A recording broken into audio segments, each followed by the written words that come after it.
Thanks for staying with me here on Artbeat. And for those just joining us, my guest is Mattea, singer and these days somewhat more of an activist too, with issues that she cares about a lot.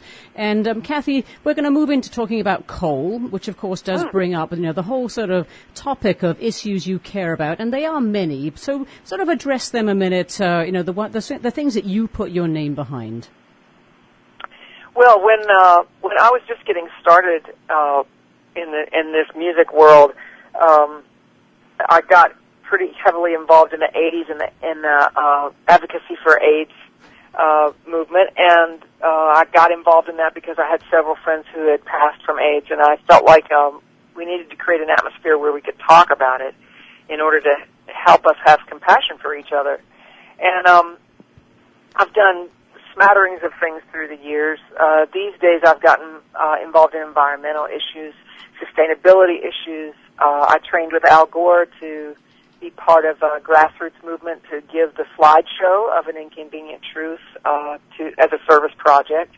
I became involved through that and some of the musical connections I've made with people back in West Virginia who are trying to bring awareness to the kinds of radical strip mining that have developed in the last 20 years. And if you go to Google Earth or a website called ilovemountains.org, you can see what this looks like from satellite pictures. There is a pretty extensive movement of blasting off the tops of the mountains to get at these very thin seams of coal underneath. And there's a lot of controversy about the damage that it does to the environment. And so I've been trying to, it's sort of like if you want to see civil discourse, can you be civil discourse? And I've been trying to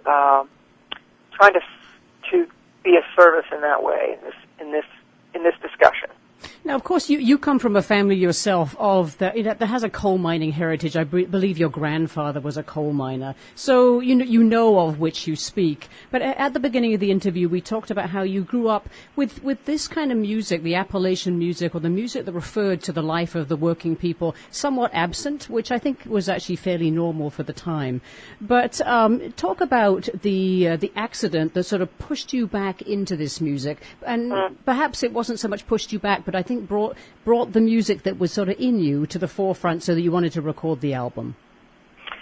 Well, it was in 2006, and there was an explosion in a mine in West Virginia called the Sago Mine, and 13 miners were trapped for 4 days, and it was just a roller coaster. It was all over the news, and it was complicated by the fact that some false information got out. Someone got the wrong impression, and for a time, news came out that all of them were alive. And as it turned out, all but one died in the blast. Or actually in the methane after the blast when they were trapped. And it was just gut wrenching. And both of my grandfathers were coal miners, but my dad got out of the mines. So I always thought of that as my parents' story, and I felt so much grief and anguish about this as it was going down. I was surprised at my own reaction. I would be driving down the interstate in the middle of the afternoon and just burst into tears. The tension was palpable, and I didn't understand it. I didn't understand why I was feeling this so deeply. But a musician friend reminded me during that time that this is what music is good for. Music is good for processing grief and expressing emotion that we don't have words for. And I thought, maybe that's what I'll do. I'll channel this grief into a record. I'll make a record about coal. And I had this idea for many years about doing some kind of record about home or West Virginia or the mountains or Appalachia, but it wouldn't gel into something. And I thought maybe that's what this record is. And I thought it would be a little side project, and it wound up changing the way I think about much of my life.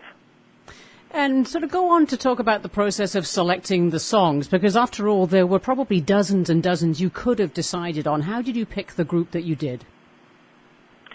I listened to many, many songs, and my goal was to make something that was listenable. If you didn't care about coal at all, I wanted to make a record that would be a good listen from beginning to end. I wanted to cover the subject matter from a lot of different points of view. From people who loved it, to people who were resigned to it, to the struggles, to the celebration, to people who were, it was in their blood and this was who they were. I wanted all those voices to be present. And I wanted it to be nicely varied between, major keys and minor keys and tempo, and I wanted it to be a bit of a journey. And so and some of the songs I sounded better on than others, frankly. Some of them I wasn't ready to sing yet. And so there was a process getting to know which ones sat well with me as well. And in terms of making this record, I'm wondering about the response of the people you were singing about and for. Has it been well received? Oh, my God. Some of the experiences I have had playing these songs back in the coalfields have been almost overwhelming. I remember being in an autograph line in Kentucky, sitting in the lobby after the show, and this big, burly man waiting a long time in line and coming up to me, and he just looked at me, and he just teared up, and he said, "You just sang my life." And I just, I've had people come up and have no words, just look at me and nod and take my hand. And I had a woman wait in line and say, "I really wanted to stay to the end, and I really wanted to say thank you. And now I have to go home and get ready because I'm on the graveyard shift at the mine. I'm the fire boss."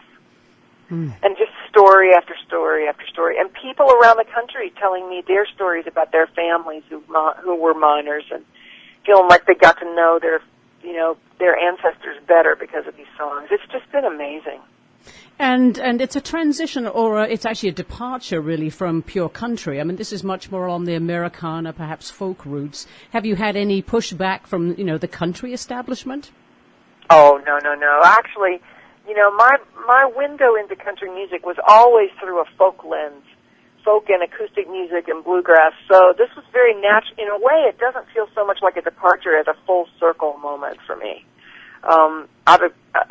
It just feels like a very natural progression, and so, the thing I think that surprised me more and delighted me is the way the folk and especially the bluegrass community have embraced this record and me.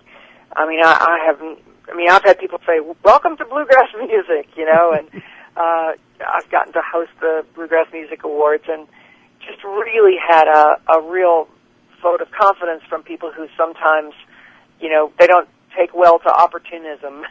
So I feel really, really blessed by that. Kathy, do you have a website that we can direct people to where they can, of course, buy your albums and find out more about you? Sure. It's Mattea.com, or you can also get there by going to KathyMattea.com.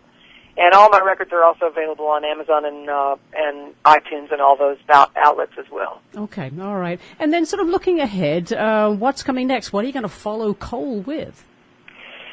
Well, I feel like I have opened the door into a new genre of music. It's like this great tradition to get to swim around in and get to know. So I do feel like I want to make another Appalachian-based record. I don't want to nail the theme down quite as narrow because I just want to be free to explore whatever songs come up.